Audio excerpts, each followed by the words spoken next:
Mechanical technician first year విద్యార్థులకు స్వాగతం. ఇప్పుడు మనం మెకానికల్ అండ్ ఎలక్ట్రికల్ టెక్నాలజీ అనే సబ్జెక్ట్లో మొదటి చాప్టర్ బేసిక్ ఎలక్ట్రిసిటీ గురించి నేర్చుకుంటున్నాం. బేసిక్ ఎలక్ట్రిసిటీలో ఇది 2వ క్లాస్. ఓకే, అయితే ఇప్పుడు మనం నేర్చుకునేది ఏంటంటే విద్యుత్ ఎలా జనిస్తుంది అనేటువంటి విషయాన్ని పూర్తిగా నేర్చుకోబోతున్నాం. విద్యుత్ ఎలా జనిస్తుంది అంటే దాని గురించి చెప్పిన శాస్త్రవేత్త పేరు ఫారడే. ఆ ఫారడే ఏం చెప్పాడు, ఆ శాస్త్రవేత్త ఏం చెప్పడం జరిగింది అంటే అయస్కాంత బలరేఖలను ఒక ఖండించినప్పుడు, కండక్టర్ అంటే ఒక మెటల్ వైర్ ఖండించినప్పుడు ఆ మెటల్ వైర్లో ఈఎంఎఫ్ ప్రేరితమవుతుంది, అంటే విద్యుత్తు పుడుతుంది. మన మామూలు మాటలు చెప్పాలంటే విద్యుత్తు పుడుతుంది అని చెప్పాడు. అక్కడ చూడండి, ఎస్ఎన్ అని కనపడుతున్నాయి చూసారా? ఎస్ఎన్ అని కనపడుతున్నటువంటి ఆ మొత్తం భాగం ఒక అయస్కాంతం అనమాట. అయస్కాంతం మధ్యలో అయస్కాంత బలరేఖలు కనపడుతున్నాయి. నిజానికి మనం చిన్నప్పటి నుంచి ఆడుకున్నటువంటి అయస్కాంతానికి మధ్య దగ్గరికి ఏదైనా ఒక ఇనుప ముక్కను తీసుకుపోతే ఆకర్షించింది కదా, ఆకర్షించిన ఆ ప్రాంతం మొత్తము అయస్కాంత క్షేత్రము. అక్కడ బలరేఖలు ఉన్నట్లు లెక్క అనమాట. ఇప్పుడు నార్త్ సౌత్ అని ఉన్నటువంటిది అయస్కాంతం. నిజానికి అయస్కాంతం మధ్యలో అయస్కాంత క్షేత్రం ఉంది. దాంట్లో ఏం కదులుతోంది? ఒక మెటల్ వైర్ కదులుతోంది. ఆ మెటల్ వైర్ కదిలినప్పుడల్లా ఇటు పక్కన చూడండి, ఒక బాణం గుర్తు కదులుతోంది చూసారా? దాన్ని గ్యాల్వనోమీటర్ అంటారు. ఇక్కడ విద్యుత్తు ఉత్పత్తి అయినట్టుగా మనం భావించవచ్చు. ఫారడే చెప్పింది ఇదే. దీన్ని ఇంకొంచెం క్లీన్గా నేర్చుకోవడానికి ట్రై చేద్దాం. ఇప్పుడు ఇక్కడ ఏం కనపడుతోంది? ఒక మెటల్ వైర్ చుట్టబడింది కదా, మెటల్ వైరు కాయిల్గా చుట్టబడింది. దాని మధ్యలో ఏమవుతోంది? అయస్కాంతాన్ని కదిలిస్తున్నాం. ఇదైనా ఇందాకటి పద్ధతే. అయస్కాంతం చుట్టూ అయస్కాంత బలరేఖలు ఉంటాయి. ఆ అయస్కాంత బలరేఖలు ఆ మెటల్ వైర్ని ఖండిస్తున్నాయి అన్నమాట. అయస్కాంత క్షేత్రము, మ్యాగ్నెటిక్ ఫీల్డ్ అంటాం, ఆ మ్యాగ్నెటిక్ ఫీల్డ్ ఆ మెటల్ వైర్ని ఖండిస్తోంది. అందువల్ల చూసారా, కింద ఉన్నటువంటి ఇండికేటర్ కదులుతోంది. అంటే ఏమిటి? ఈ మెటల్ వైర్లో ఈఎంఎఫ్, ఎలక్ట్రోమోటివ్ ఫోర్స్, ఒక రకంగా ఎలక్ట్రిసిటీ అనుకోండి. ఎలక్ట్రిసిటీ అనేది జనరేట్ అయింది అని మనం భావించవచ్చు. ఇంకొంచెం క్లీన్గా అర్థం చేసుకుందాం. ఇక్కడ చూడండి, నార్త్ సౌత్ అని కనపడేది ఏంటి? అదంతా ఒక అయస్కాంతము. అయస్కాంతము మధ్యలో ఒక మెటల్ వైర్ గుండ్రంగా చుట్టబడింది. ఆ చుట్టబడినటువంటి మెటల్ వైర్ ఒకటే రౌండ్గా చుట్టబడింది. చూసారా? పలకలుగా ఉన్నా కానీ ఒకటే రౌండ్ అది. అక్కడ ఉన్నటువంటి ఆ మెటల్ వైర్ని ఆ బ్లూ కలర్ షాఫ్ట్ తిప్పుతోంది. అయితే అది తిప్పుతున్నంతసేపు కింద ఉన్నటువంటి ఇండికేటర్, ఆ గ్రీన్ కలర్లో ఉన్న చూసారా ఇండికేటర్, అది కదులుతోంది. అంటే ఏమిటి? అయస్కాంత క్షేత్రము నార్త్ సౌత్, ఆ బ్లూ కలర్ రెడ్ కలర్ మధ్యలో అయస్కాంత క్షేత్రం ఉందన్నమాట. అయస్కాంత క్షేత్రాన్ని ఆ మెటల్ వైర్ ఖండిస్తోంది. అందువల్ల దాంట్లో ఈఎంఎఫ్ ప్రేరితమైంది, కరెంటు ఉత్పత్తి అయింది అనుకోవచ్చు. ఓకే, ఇటువంటి వైర్లు అనేకం ఎక్కువగా ఉంటే దాన్ని వైండింగ్ అంటాం మనం, అంతే. ఆ చుట్టూ ఉన్నటువంటి నార్త్ సౌత్ని కూడా మనం అయస్కాంత క్షేత్రాన్ని విద్యుత్తు ద్వారానే ఉత్పత్తి చేస్తాం. ఇంకొంచెం మంచిగా అర్థం చేసుకోవడానికి చూడండి, ఇక్కడ ఒక పైపుకి ఒక మెటల్ వైర్ చుట్టబడింది, ఎర్రటి మెటల్ వైర్ చుట్టబడింది. దానికి మధ్యలో ఏమైంది? అయస్కాంతాన్ని కదిలిస్తున్నాం. అయస్కాంతాన్ని కదిలించడం అంటే ఏంటి? అయస్కాంత బలరేఖల్ని ముందుకు వెనక్కి పంపిస్తున్నాం. అందువల్ల ఆ ఎర్రటి మెటల్ వైర్ ఖండించబడింది. అందువల్ల ఏమైంది? కింద ఇండికేటర్లో కనబడుతుంది చూసారా, ఈఎంఎఫ్ ప్రేరితమవుతుంది. ఈ విధంగా కరెంటు ఉత్పత్తి అయ్యే విధానం మీకు అర్థమైందని నేను భావిస్తున్నాను. ఏమిటంటే అయస్కాంత బలరేఖలను ఆ కండక్టర్ అయస్కాంత బలరేఖలను ఖండించిన అక్కడ ఈఎంఎఫ్ ప్రేరితమవుతుంది. ఇది ఫారడే చెప్పినటువంటి సూత్రం. ఈ ఫారడే చెప్పినటువంటి ఈ సూత్రం ప్రకారంగా మనకి జల విద్యుత్ అని, థర్మల్ విద్యుత్ అని, పవన విద్యుత్ అని, అటామిక్ విద్యుత్ లేదా న్యూక్లియర్ విద్యుత్ అని అనేక రకమైనట్టుగా విద్యుత్ ఉత్పత్తి చేయబడుతుంది. ఏదున్నా కానీ ప్రిన్సిపల్ అంటే ఆధారమైనటువంటి సూత్రం మాత్రం ఫారడే సూత్రమే. Faraday law of electromagnetic induction అంటాం. ఓకే, ఇప్పుడు థర్మల్ పవర్ ప్లాంట్ ఎలా పనిచేస్తుందో మనం చూద్దాం. ఓకే, థర్మల్ పవర్ ప్లాంట్ని మనం తాప విద్యుత్తు అంటాం. అంటే ఉష్ణము ద్వారా విద్యుత్తుని ఉత్పత్తి చేయటం. నిజానికి థర్మల్ పవర్ ప్లాంట్ అంటే మనకి బొగ్గును మండించి ఆ మండించగా వచ్చిన శక్తిని ఉపయోగించి విద్యుత్తుని ఉత్పత్తి చేయటం. అది ఎలా ఉత్పత్తి అవుతుందో ఇక్కడ మనం ఒక థర్మల్ పవర్ ప్లాంట్ని చూస్తున్నాం. ఏమిటి థర్మల్ పవర్ ప్లాంట్ అంటే బొగ్గులో ఉన్న రసాయన శక్తిని తీసుకుని ఉష్ణశక్తిగా మార్చి అటు నుండి దాన్ని విద్యుత్ శక్తిగా మార్చేటువంటి మొత్తం యంత్రాంగమనే మనము థర్మల్ పవర్ ప్లాంట్ అంటాం. ఇక్కడ నలుపు రంగులో కనపడుతున్నాయి చూసారా, అవి బొగ్గు పెళ్ళలు, అది కోల్. ఆ కోల్ని చూర్ణం చేయడానికి అక్కడ క్రషర్లోకి పంపించడం జరిగింది. క్రషర్లో ఏమైంది, ఆ బొగ్గు మొత్తం చూర్ణము పౌడర్ చేయబడింది. పౌడర్ చేయబడినటువంటి ఆ బొగ్గు బాయిలర్లోకి ప్రవేశించింది. బాయిలర్లో మంటను మండించడం జరుగుతుందన్నమాట. ఆ మంట ఎంత శక్తివంతంగా ఉంటుంది అంటే ఆ శక్తి మొత్తం కూడా బొగ్గులో ఉన్న శక్తి మొత్తం విడుదలవుతుంటుంది, అంతగా మంట మండుతుంది. అక్కడ ఆ మంట దగ్గర మనకు ఒక బై ప్రొడక్ట్ ఏర్పడుతుంది. ఆ బై ప్రొడక్ట్ పేరు యాష్, బూడిద.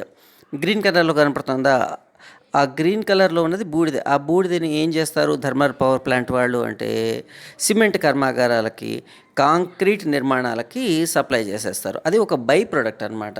అట్లా బై ప్రొడక్ట్గా యాష్ వెళ్ళిపోయిన తర్వాత ఈ మంట మండుతుంది చూసారా బాయిలర్లో, ఈ మంటని దేని మీదకి పంపిస్తారు అంటే పైపుల్లోకి పంపిస్తారు, పైపుల మీదకి పంపిస్తారు. ఈ పైపుల్లో చల్లటి నీరు ప్రవహిస్తుంది.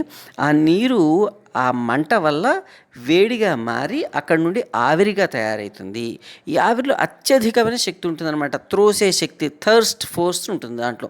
ఆ శక్తి ఎంతో ఫోర్స్తో టర్బైన్ మీదకి మడుతుంది. ఆ టర్బైన్ గుండ్రంగా తిప్పటం వల్ల టర్బైన్ పక్కన ఉన్నటువంటి షాఫ్ట్ తిరుగుతుంది.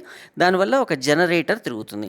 మనకు తెలుసు జనరేటర్లో విద్యుత్ ఎట్లా ఉత్పత్తి అవుతుందంటే ఫారడే ప్రిన్సిపల్స్ ద్వారా ఉత్పత్తి అవుతుంది. దాన్ని ఒకసారి చెప్పుకున్నాం మనం ఆల్రెడీ కదా. ఎప్పుడైతే ఈ షాఫ్ట్ తిరిగిందో ఆ జనరేటర్ తిరిగి విద్యుత్ ఉత్పత్తి అవుతుంది. ఇదే సమయంలో ఈ టర్బైన్ కింద చల్లటి నీరు ఉన్నటువంటి పైపులు ఉంచబడతాయి. ఎందుకు ఈ నీళ్లు, ఈ చల్లటి పైపు అంటే ఈ టర్బైన్లో వేడి ఆవిరి చల్లబడాలి, అప్పుడు మాత్రమే టర్బైన్ ఫ్రీగా తిరుగుతుంది. అందుకోసం ఈ యొక్క పైపుల్ని కూలింగ్ టవర్స్కి అనుసంధానం చేస్తారు. అయితే ఈ జనరేటర్లో ఉత్పత్తి అయినటువంటి విద్యుత్తు ట్రాన్స్ఫార్మర్కి వెళ్తుంది. అక్కడ తక్కువ వోల్టేజ్లో ఉత్పత్తి అయిన విద్యుత్తుని హై వోల్టేజ్కి మారుస్తారు. ఎందుకంటే హై వోల్టేజ్ విద్యుత్ అయితే ఏమాత్రం లాస్ లేకుండా సరఫరా చేయడం కుదురుతుంది. అది చూసారా, ఆ ట్రాన్స్ఫార్మర్ నుంచి బయటకు వచ్చినటువంటి విద్యుత్తు మన ఇండ్లకు రావడానికి సిద్ధంగా ఉంది. ఇండ్లకు వచ్చిన తర్వాత రకరకాల అప్లయన్సెస్ను ఈ రకంగా వెలిగిస్తుంది. ఇప్పుడు జల విద్యుత్తు ఎలా ఉత్పత్తి అవుతుందో చూద్దాం. ఈ జల విద్యుత్తునే హైడల్ పవర్ అంటారు. హైడల్ పవర్ ఎలా ఉత్పత్తి అవుతుందో మనము నేర్చుకుందాం. విద్యుత్తు ఎలా ఉత్పత్తి అవుతుందో మనము నేర్చుకుందాం. జల విద్యుత్తునే ఇంగ్లీష్లో హైడల్ పవర్ అంటారు. హైడల్ పవర్ ప్లాంట్ ఎలా పనిచేస్తుందో నేర్చుకుందాం. ఇక్కడ మనకు ఎదురుగా కనపడుతుందా ఒక నిర్మాణం. ఆ నిర్మాణం ఏమిటి అంటే నదికి అడ్డంగా కట్టిన ఒక ఆనకట్ట. దాన్ని ఇంగ్లీష్లో డ్యామ్ అంటారు. ఆ వేగంగా ప్రవహిస్తున్న నీటిని, అత్యధికమైనటువంటి నీటిని ఈ డ్యామ్ ఆపేసింది. అంటే చాలా ఎత్తులో నీరు నిల్వ ఉంది. గురుత్వాకర్షణ వల్ల నీటికి ఎక్కువ శక్తి ఆటోమేటిక్గా ఉంటుంది.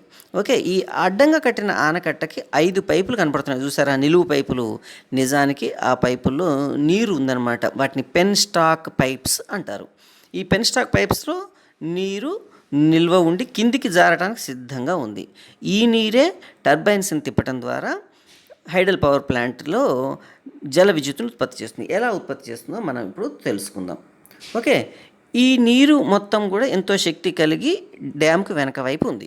ఓకే, ఈ డ్యామ్కి వెనక వైపు ఉన్నటువంటి ఈ బ్లూ కలర్లో ఉన్నటువంటి నీరు ఆ పెన్ స్టాక్ పైపు నుండి కిందికి జారటం మొదలుపెట్టింది. ఓకే, చూడండి నీరు కిందికి వస్తుంది.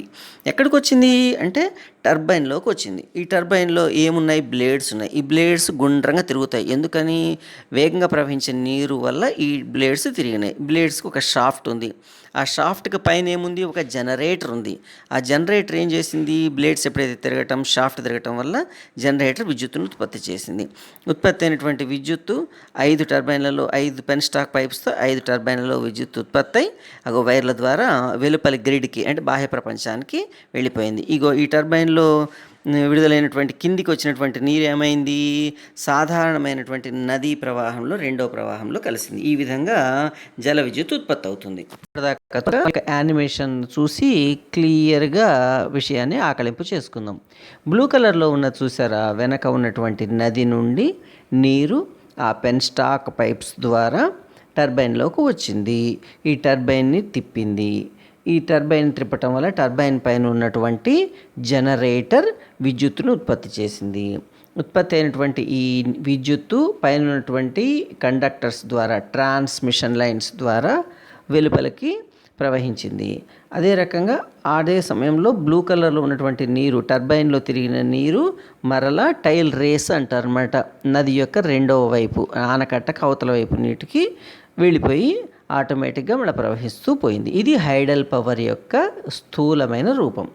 దీని తర్వాత మనం ఏం నేర్చుకుంటామంటే విండ్ పవర్ గురించి నేర్చుకుంటాం. పవన విద్యుత్ అంటాం. అంటే ఏంటి పవన విద్యుత్ అంటే గాలి ద్వారా విద్యుత్తుని ఉత్పత్తి చేయటం. బలంగా వీచే గాలి ద్వారా విద్యుత్తుని ఉత్పత్తి చేయటమే ఈ విండ్ పవర్ యొక్క స్పెషాలిటీ. దీని యొక్క కన్స్ట్రక్షన్ చాలా సింపుల్గా ఉంటుంది.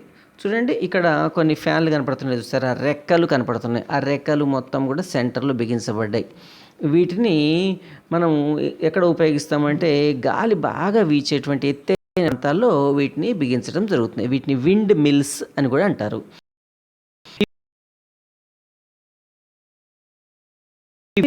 జనరేటర్ను తిప్పుతుంది.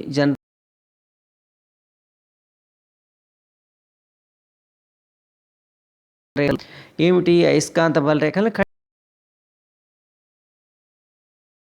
ఉత్పత్తి అవుతుంది. ఆ విద్యుత్తు బాహ్య వలయానికి సరఫరా చేయబడుతుంది. ఈ విధంగా విండ్ మిల్స్ తిరగటం వల్ల గాలి ద్వారా విద్యుత్ ఉత్పత్తి అవుతుంది.